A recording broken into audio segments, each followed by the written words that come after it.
আমাদের বগলু চাচার দোকানে এসেছি, একটা আনারস দরকার ছিল। চাচা আনারস কিতনা করকে?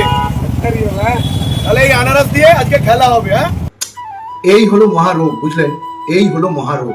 আমি যেই বললাম আনারস দিয়ে খেলা হবে, সেই আপনারা ভেবে বসলেন যে আনারসের চাটনি।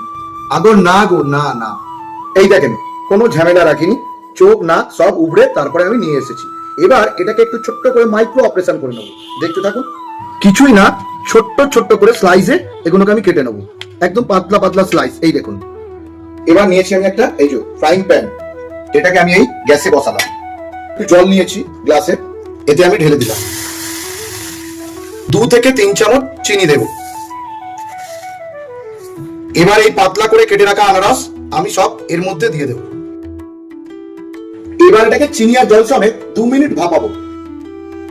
ঠিক এরকম জলটা যখন শুকিয়ে যাবে তখন এটাকে আমি নামিয়ে নেব, ঠান্ডা হতে দেব। এবার এদিকে একটা গামলার মধ্যে আমি 1 প্যাকেট দুধ ঢেলে নিচ্ছি। এবার এটা ফোটা অবধি অপেক্ষা করব। এদিকে দুধটা ফুটে উঠেছে। 2 থেকে 3 চামচ চিনি দেব। এবার এই মিঠাই মিল্ক বা কনডেন্স মিল্ক আমি ছোট একটা এর মধ্যে ঢেলে দেব।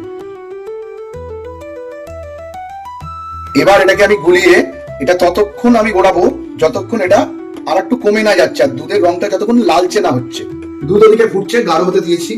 ততক্ষণ আপনাদের সঙ্গে একটু একটা প্রবলেমের কথা বলি। আমি সকালে বিকালে চিয়া সিড খাচ্ছি, কিন্তু দেখুন এই মধ্যপ্রদেশ যেমন কার তেমন, মধ্যপ্রদেশের আয়তন আর কমছে না। দুধটা বেশ খানিকক্ষণ ফুটেছে আর বেশ স্বাস্থ্যবানও হয়েছে।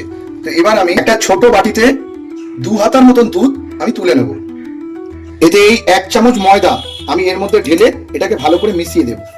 ভালো করে গুলে নেবো যাতে দানা না থাকে। আর এটা দেওয়া এই কারণেই যে এটা দুধের মধ্যে দিলে তখন যখন আমি আনারসটা দেবো তখন দুধটা কাটার চান্স 99% থাকবে না। এটাকে আমি এই দুধের মধ্যে ঢেলে দিলাম। এবার এটাকে আরেকটু ফুটিয়ে আমি নামিয়ে দেব। এটা হয়ে গেছে। এই আমি গ্যাসের সুইচ বন্ধ করলাম। এই দুটোকে আমি একদম নর্মাল টেম্পারেচার করে নেব।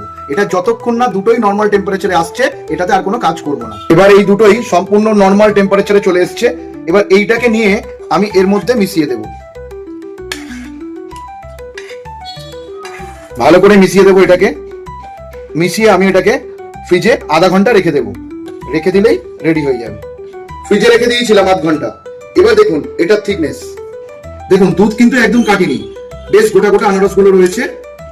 তাহলে কালই 2-4 কিলো দুধ নিয়ে আসুন আর গোটা 1-2 আনারস দিয়ে এরকম করে আত্মীয় স্বজন বাড়ির সবাইকে করে খাওয়ান, দারুণ নাম করবে আপনার। আর রেসিপিটা ভালো লাগলে অবশ্যই কি করতে হবে জানেন, লাইক, কমেন্ট, শেয়ার আর সাবস্ক্রাইব। সবাই ভালো থাকবেন, নমস্কার।